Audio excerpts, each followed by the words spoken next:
محمد علی Mirza engineer صاحب کی بات سنیے کہ وہ کیا فرما رہے ہیں حضرت علی رضی اللہ تعالیٰ عنہ کے بارے میں، کہ حضرت علی رضی اللہ تعالیٰ عنہ کو خلافت کی کوئی ضرورت نہیں تھی۔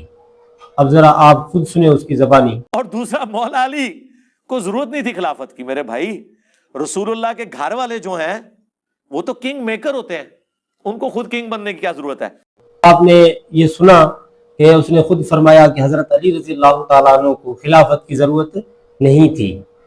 اچھا، اس کی دوسری ویڈیو ملاحظہ فرمائیے کہ اس میں کیا فرما رہے ہیں۔ رضی اللہ تعالیٰ عنہ نے کہا کہ پھر جب میں فیصلہ کروں گا پھر انکار کی گنجائش نہیں ہوگی۔ انہوں نے کہا ٹھیک ہے۔ تو انہوں نے کہا پہلے تو میں تمہیں والنٹیئرلی کہتا ہوں تم دونوں میں سے ایک خود بخود سٹیپ ڈاؤن ہو جائے تو دوسرے کو ہم خلیفہ چن لیتے ہیں۔ تو حضرت عثمان نے کہا کہ نہ میں ہوں گا، حضرت علی نے کہا میں بھی نہیں ہوں گا۔ اور یہ کوئی آپ نے یہ بھی دیکھ لیا۔ اب مرزا صاحب کی ایک اور بات سنیں کہ مرزا صاحب یہاں پر کیا فرما رہے ہیں حضرت علی رضی اللہ تعالیٰ عنہ کے بارے میں۔ اور حضرت علی کی طبیعت کا بھی انہیں پتا تھا کہ یہ ایک اور عمر ہم پہ مسلط ہو جائیں گے، تو انسانی طبیعت سختی تو برداشت نہیں کرتی۔ آپ نے یہ سنا، اب آپ دوسری ویڈیو ذرا اس کی ملاحظہ فرمائیے کہ مرزا انجینئر اس میں حضرت علی رضی اللہ تعالیٰ عنہ کے بارے میں کیا فرما رہے ہیں، ذرا یہ بھی مولا علی درویش بندہ سی، جیسے کہ حضرت عمر رضی اللہ تعالیٰ عنہ کا مزاج تھا، اسی طرح حضرت علی رضی اللہ تعالیٰ عنہ کے بارے میں مرزا نے یہ کہا کہ حضرت علی کا مزاج بھی سخت تھا۔ تو حضرت علی درویش تھے اور دوسری میں کہا کہ حضرت علی سخت تھے۔ اب پتہ نہیں کہ مرزا کی دو باتیں ہیں، اب سمجھ میں نہیں آ رہی کہ وہ جو لوگ اس کو دیکھ رہے ہیں، جو اس کو چاہتے ہیں، جو اس کے چاہنے والے ہیں، وہ ان کی باتوں کو کیسے سمجھتے ہیں۔ سمجھ نہیں آ رہی ہمیں تو سمجھ ہی نہیں آتی کہ مرزا کیا کہہ رہے ہیں، کیا سمجھا رہے ہیں لوگوں کو۔ عبد الرحمن ابن عوف رضی اللہ تعالیٰ عنہ کے حوالے سے تو مرزا نے یہ نہیں بتایا کہ عبد الرحمن ابن عوف رضی اللہ تعالیٰ عنہ نے یہ کہا اگر آپ حضرات مجھ پر انتخاب کی ذمہ داری ڈالتے ہیں تو میں آپ ہی میں سے کسی کا انتخاب کر دوں گا۔ تو تمام حضرات نے کہا جی ہاں بالکل، آپ کو اس کی اجازت ہے۔ تو حضرت عبد الرحمن ابن عوف رضی اللہ تعالیٰ عنہ نے یہ فرمایا کہ میں اللہ کو گواہ بناتا ہوں، میں اسی کا انتخاب کروں گا جو سب سے زیادہ افضل ہوگا۔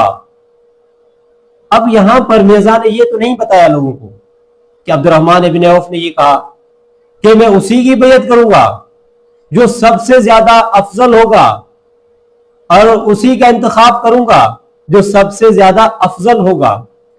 اب یہ جو خلافت ہوئی ہے یہ تو افضلیت کے اوپر ہوئی ہے، جبکہ مرزا صاحب یہ کہہ رہے ہیں کہ بھائی دیکھیں حضرت عثمان غنی کا جو مزاج تھا نا وہ نرم مزاج تھا اور حضرت علی کا مزاج سخت تھا، اس لیے اب وہ یہ بات کر کے اپنی جان چھڑانا چاہتے ہیں، کیونکہ مرزا کے پاس اس حدیث کے اندر، بخاری شریف کے اندر یہ جو حدیث ہے اس کے لیے جواب نہیں ہے کہ یہ جو لوگوں کو یہ سمجھاتے رہتے ہیں کہ بھائی وہ صحابہ جو ہے نا اہل بیت سے افضل نہیں ہو سکتے، بھائی یہی بخاری شریف کی روایت ہے۔ یہاں پر عبد الرحمن ابن عوف رضی اللہ تعالیٰ عنہ فرما رہے ہیں کہ آج میں اسی کا انتخاب کروں گا جو سب سے زیادہ افضل ہوگا، یعنی عثمان غنی رضی اللہ تعالیٰ عنہ علی سے افضل تھے۔ ایک جگہ پہ مرزا کہتے ہیں کہ حضرت علی کو خلافت کی ضرورت نہیں ہے، دوسری جگہ پہ کہتے ہیں کہ حضرت علی دین کی خدمت کرنا چاہتے تھے اس لیے حضرت علی کو خلافت کی ضرورت تھی۔ ایک جگہ پہ کہتے ہیں کہ حضرت علی رضی اللہ تعالیٰ عنہ درویش ہے اور دوسری جگہ پہ کہتے ہیں کہ حضرت علی سخت ہے۔ ہمیں سمجھ نہیں آ رہی مرزا کی بات کہ مرزا کا مزاج کیسا ہے، مرزا کبھی کیا بات کہہ دیتا ہے، کبھی کیا بات کہہ دیتا ہے۔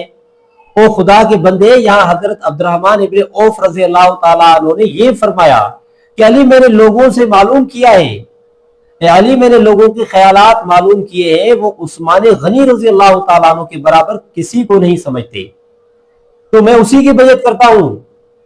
تو آپ مجھے بتائیں، اب یہاں پر عبد الرحمن ابن عوف رضی اللہ تعالیٰ عنہ تنہا نہیں ہے، اکیلے نہیں ہیں، ان کے ساتھ انصار بھی ہیں، مہاجرین بھی ہیں، وہ سارے کہتے ہیں کہ عثمان غنی افضل ہے۔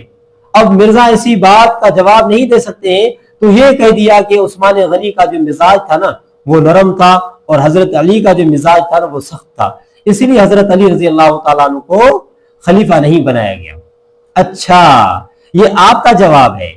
تو عبد الرحمن ابن عوف تو یہ نہیں کہہ رہے ہیں، عبد الرحمن ابن عوف تو افضلیت کی بات کر رہے ہیں کہ جو افضل ہوگا اسی کی بیعت ہوگی، لیکن صحابہ سمجھتے تھے کہ عثمان غنی رضی اللہ تعالیٰ عنہ افضل ہے حضرت علی رضی اللہ تعالیٰ عنہ سے۔